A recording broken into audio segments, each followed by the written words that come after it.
Alright everybody, this is Stellated Odin back with a second video regarding my Fleet Tactical Escort Retrofit.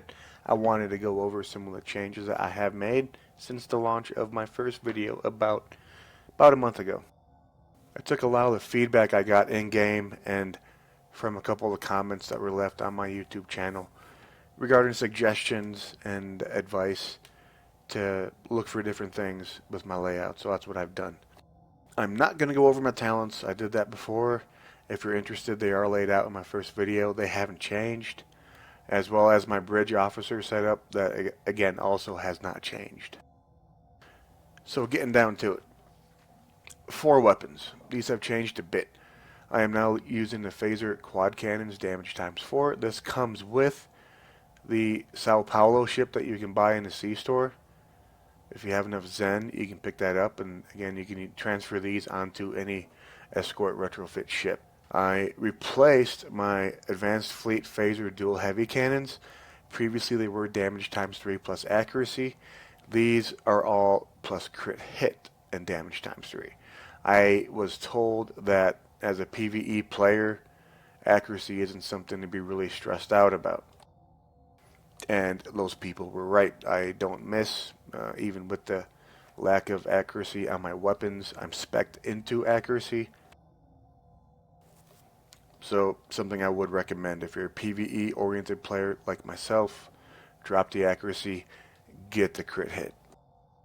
Same with my torpedoes, went with the damage times 3 plus crit hit. Aft weapons, exact same thing. It's a broken record. I got damage times 3 plus crit hit on my 2 aft turrets, and I am still using the kinetic cutting beam. I love having that 360-degree arc of kinetic damage coming at my enemy no matter which way they're trying to flank me. Now, my deflector, still a Mako Mark 12, haven't changed that. Impulse, Mako Mark 12. Warp core is the Fleet Warp core, shield cap. And my Elite Fleet Adaptive Resilient Shield Array Mark 12 cap times 2, regenerative, and adapt. I have the Resilience B ones. As I pointed out before, they're down here in my inventory. I use these when I'm doing just the Borg STFs. Devices, still rocking the red matter capacitor and the weapons battery. I use these all the time. If you're not using batteries, something might be wrong with you. Engineering consoles, pretty sure this is the same setup as before. I like having all of them with the hull hit points. And I have one of the monotanium alloys plus 40 kinetic resistance. And I have 2 of the neutronium alloy, which splits the kinetic and the energy resistance. I have a Mark 12 and a Mark 11.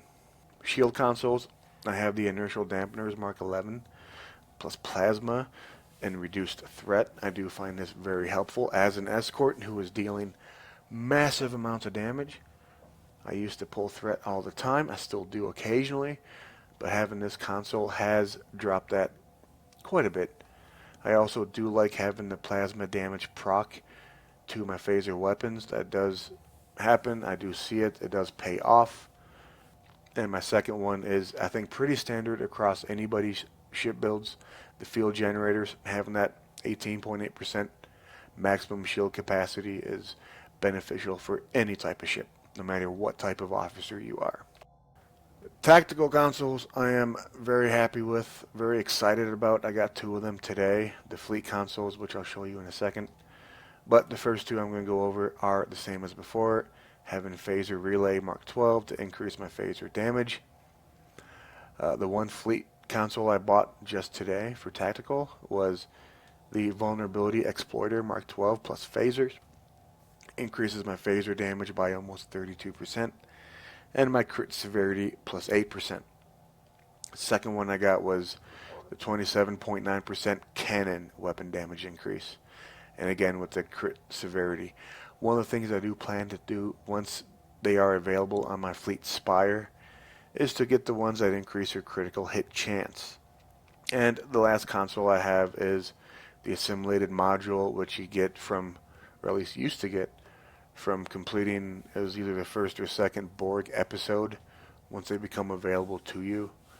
Now I know you can get them from doing a reputation mission, Task Force Omega.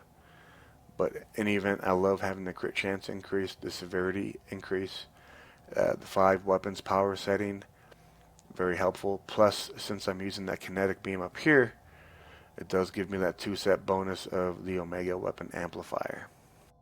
So that's my new layout. These are my consoles, my weapons. If you guys have any questions, any comments, or any constructive criticism, as always, I welcome them in the comments below.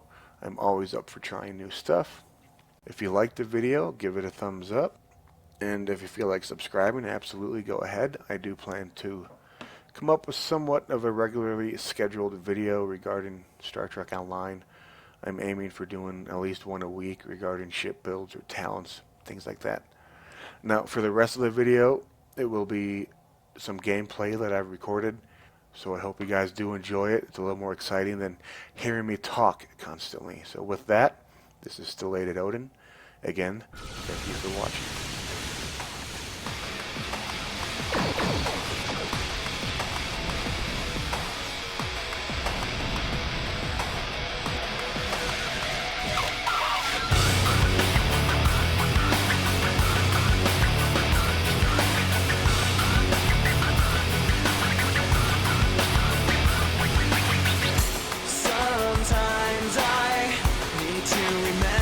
Just to breathe. Sometimes I need you to stay away from me.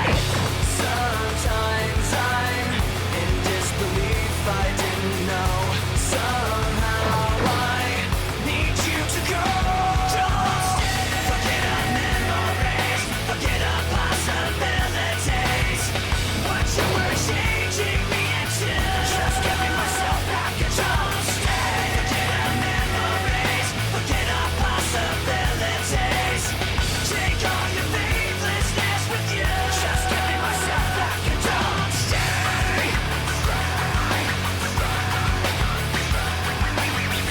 Sometimes I feel like I try.